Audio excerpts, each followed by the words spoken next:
Hello, everybody. Oh, my apologies. This is Aero, and recently I've joined a guild. It's my new news, and this is going to be the first episode and some things.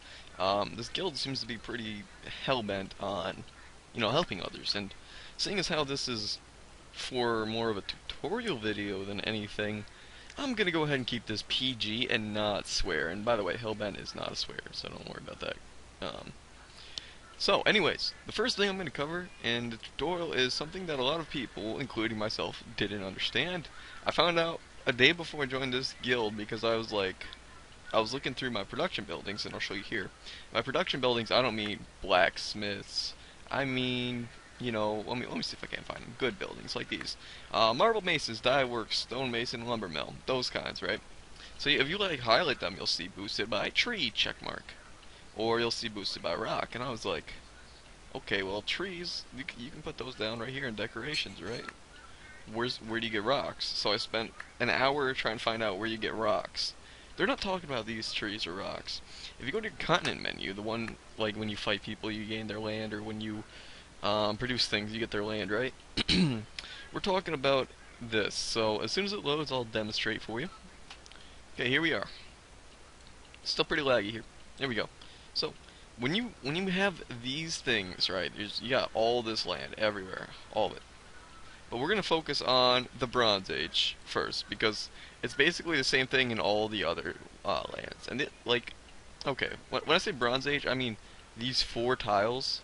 I consider these a Bronze Age because the tiles above it, sorry it's very laggy right now, I don't know why. The tiles above it, like the one that says Baducus, is, they start using Iron Age troops. So I'm just going to consider these for the Bronze Age. So in the Bronze Age, this one is guaranteed to be a tower. This one's guaranteed to be an expansion. The one above it and below it are guaranteed to be something.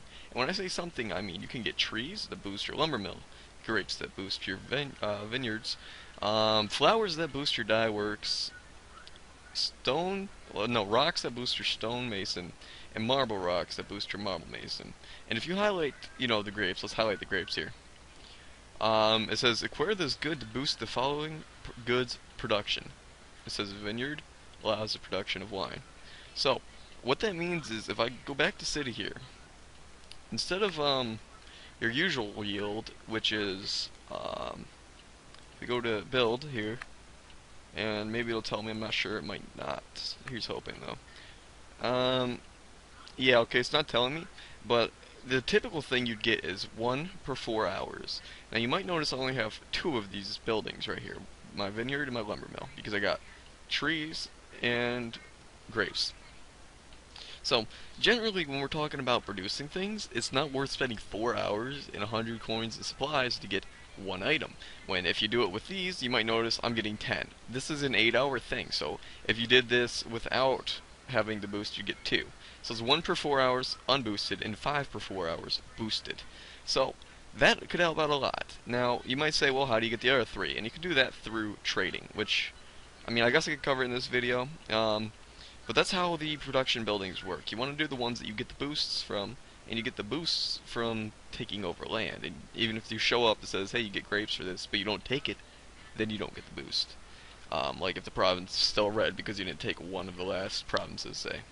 So let's talk about trading here. So if you go to the trading menu, you might notice things like this. Okay, so let's just look at it like this. Nomad Joe, he's a pretty cool guy. He wants 20 wines, and he's going to offer 20 dye. I might honestly accept that trade because that seems very good for me. I have lots of wine to send. I need a lot of dye. So that would work for me.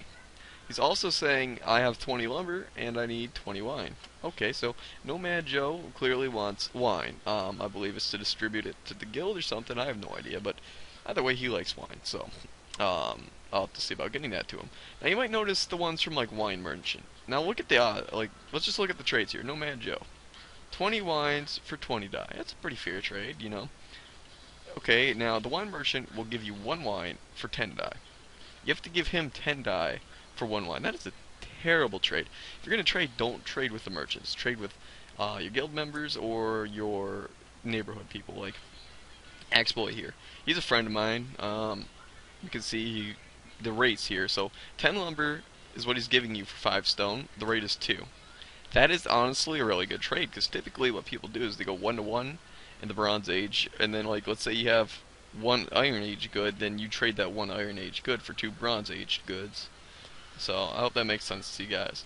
So you get the player's name, you can send them a mail, and if you have the good, you press this button here. If you're trading with anyone who's not in your guild, it costs you a friend, or not friends point, what the hell am I talking about? Forge point. Um, the lumbers, like what am I talking about? No, you put the offer here. This is where what they're trading you for what they're going to get. If that makes any sense. So he's trading us 8 die, and he's going to get 5 stone out of it. So there you go. Not many people are trading right now. They're all just wine merchant, dye merchant, and it can go all the way up to the highest stage. I have no idea what it is anymore. Um, industrial. Uh, how do you even pronounce that? Nomi? I have no idea. Um, so yeah, you can see you get all kinds of things later on, but that's about it for the trading here. We got the basics pretty much accomplished, so I hope that helps any of you who have any sort of questions. And yes, by the way, when you're doing the continent map, you do get chests and stuff, but I'll explain that in a future video. But there's chests, expansions, towers, and goods. So you can get goods in different places. Like you get grapes and lumber for me. I might get 2 other things in the area right here, which is for the Iron Age. So basically, what I'm trying to say here is, you still get them like boosts throughout the ages. That's the best way to put it. You can still always get a boost throughout the ages. But that's gonna cut it short for this episode of how to. I'm gonna hope to keep it kind of short, probably like an 8-minute thing. Yeah, 7 minutes 2 seconds. So I'll see you guys later. Thanks so much for watching. I hope that cleared up any info, or not any info, any issues that you have. And if you need any info furthermore about it, you can message me. If you're just a viewer, or if you're in the guild, you can message the guild leaders, who will probably be able to give you much more in depth than I will. See you guys soon.